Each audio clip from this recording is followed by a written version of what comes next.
안녕하세요. 세상의 모든 그림 세모림입니다. 오랜만에 영상으로 찾아뵙게 되었네요. 영상을 자주 올려드리지 못했는데 댓글로 응원해주시는 분들 덕분에 다시 용기를 얻게 되는 것 같아요. 정말 너무 감사드려요. 무언가 하나의 일을 끝까지 해낸다는 게 쉽지 않은 것 같아요. 특히 유튜브처럼 특정 목적이나 외부 요인이 아닌 개인의 호기심과 흥미로 출발했을 때 슬럼프도 오고 다른 업무가 생길 때 순위가 밀리기도 하고요. 그럼에도 불구하고 다시 영상을 찍게 하는 건 응원해주시는 구독자분들의 댓글이 아닐까 해요. 좋은 아이디어와 응원, 조언 등이 정신을 번쩍 나게 할 때가 있거든요. 같이 만들어가는 게 이런 거구나 싶기도 하고요. 다시 한번 감사드립니다.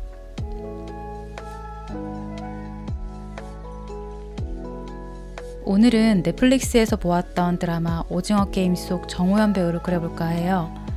예전에 슈퍼모델을 뽑는 프로그램에서 처음 봤는데 그때는 굉장히 어리고 학생같이 보였거든요. 그런데 이렇게 멋진 연기로 다시 보게 되어서 반갑기도 하고 신기하기도 했어요. 몇몇 인터뷰를 보니 다른 분야도 과감하게 도전하는 용기가 대단하더라고요. 자신이 오랫동안 해온 일이 아닌 쪽을 새롭게 도전하고 캐릭터를 만들어가는 모습이 인상적이었어요. 이렇게 열정적인 사람들을 보면 저도 같이 에너지를 받는 느낌이 들더라고요.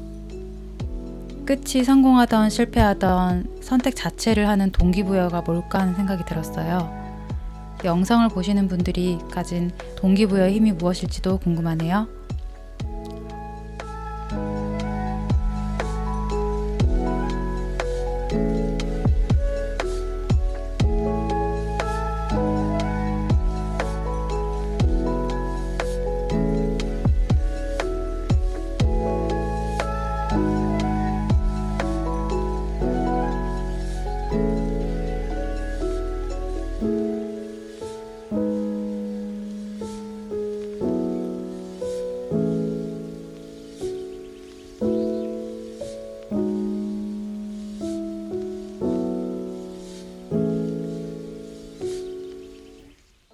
오일 파스텔을 사용하는데 자꾸 긁혀서 덧칠이 어렵다는 질문이 많았어요. 찰필 사용도 마찬가지고요. 저도 두껍게 올리고 손으로 문지르면 벗겨져 나오거나 지저분하게 긁힐 때가 많아요. 그래서 덧칠 후에 손으로 톡톡 치듯이 살살 문질러요.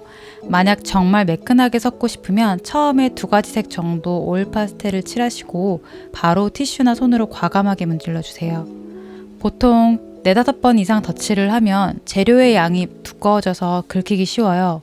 그리고 오일 파스텔도 시간이 지나면 표면이 적당히 마르거든요. 마르기 전 촉촉할 때 다른 색을 칠하는데 원래 색보다 밝은 색으로 칠하면 자연스럽게 섞여요. 마치 물감에 물을 섞는 것처럼요. 만약 두꺼운 질감을 내고 싶다면 처음 색칠한 부분이 어느 정도 말랐을 때 덧칠하시면 잘 올라가요. 이때 새로 칠하는 오일 파스텔의 표면이 말라 있으면 벗겨져요. 반드시 물티슈로 오일 파스텔을 한번 닦아내고 칠하세요. 섬세한 작업이 필요한 부분은 색연필이나 나이프, 마카를 이용해서 정리해 주시면 완성이 됩니다.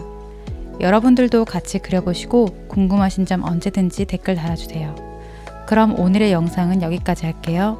오늘도 함께 해주셔서 고맙습니다.